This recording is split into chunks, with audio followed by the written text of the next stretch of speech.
Yo Mas Bro, jumpa lagi dengan saya Suta dari Banyuku Channel. Gimana kabarnya bosku di long weekend kali ini? Semoga selalu sehat dan dilancarkan rezekinya ya bosku ya. Amin. Nah, pada kesempatan kali ini saya akan bagikan tips ya buat kalian yang baru belajar pelihara udang hias ya, khususnya yang ada di dalam aquascape gitu ya.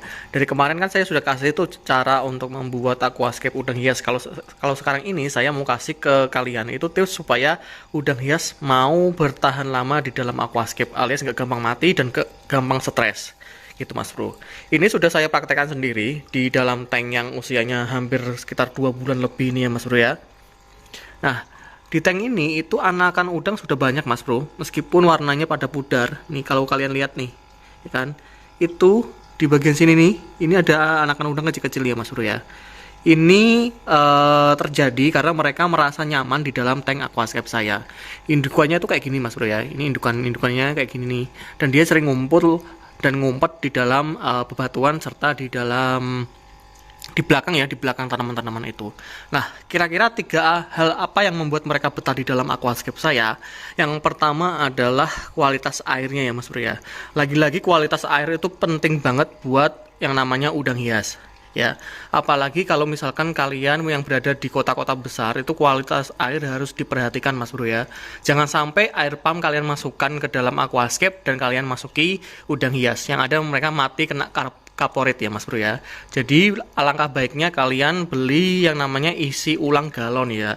Biasanya itu kan dari pegunungan, itu jauh lebih aman daripada menggunakan air pump Mas Bro. Jadi pertama adalah kualitas airnya.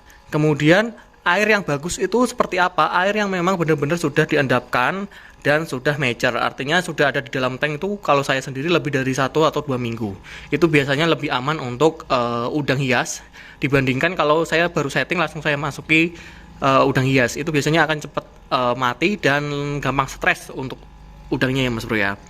Kemudian yang kedua yang membuat udang hias ini betah nih Mas Bro ya, itu adalah tanaman-tanaman yang banyak di dalam akuarium kita atau di dalam aquascape kita. Kenapa? Udang ini sifatnya pemalu ya Mas Bro ya. Kalau kalian memasuki tangan kalian di dalam aquascape atau di dalam tank, mereka akan dengan cepat untuk menyembunyikan diri.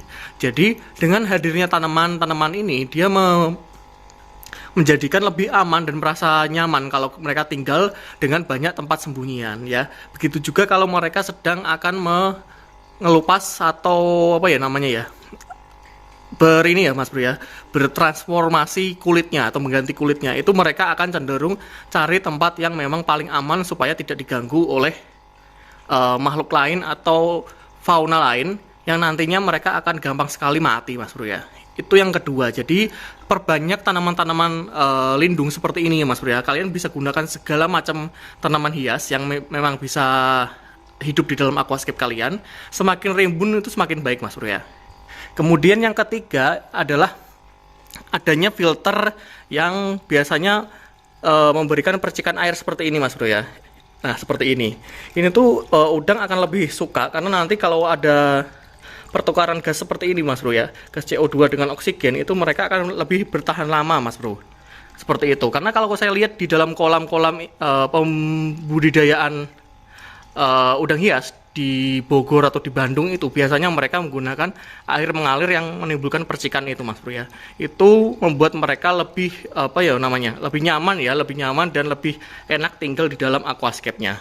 Walaupun nggak semua aquascape yang memiliki percikan air seperti itu Mas Bro, atau filter-filter yang semacam ini, itu bukan berarti mereka tidak bisa hidup. Tetap bisa hidup ya Mas Bro, karena memang oksigennya itu bisa disuplai dari yang namanya tanaman-tanaman ini Mas Bro ya. Selama kandungan CO2-nya tidak over atau tidak mengkontaminasi airnya, mereka akan tetap hidup. Karena kalau misalkan CO2-nya sudah over, bukan hanya udang yang mati, tapi semua hewan yang ada di dalam aquascape kalian juga akan mati. Nah, itu sudah pernah ada videonya. Contoh kalau CO2 sudah membludak di dalam aquascape, itu ikan-ikan saya itu pada mati Mas Bro. Begitu juga udang. Kalau udang ini dia lebih mengandalkan oksigen dibandingkan CO2. Seperti itu Mas Bro. Jadi 3 tips hal-hal yang bisa membuat udang hias kalian bertahan lama di dalam aquascape, yaitu pertama adalah kualitas air, kedua adalah kecukupan atau banyaknya tanaman yang ada di aquascape kita, Dan yang ketiga adalah cukupnya oksigen dengan adanya filter-filter yang bisa menimbulkan pertukaran gas di dalam permukaan airnya. Itu aja Mas Bro, semoga tips ini bermanfaat buat kalian yang mau pelihara aquascape. Sampai jumpa di video selanjutnya. Salam Banyuku Channel.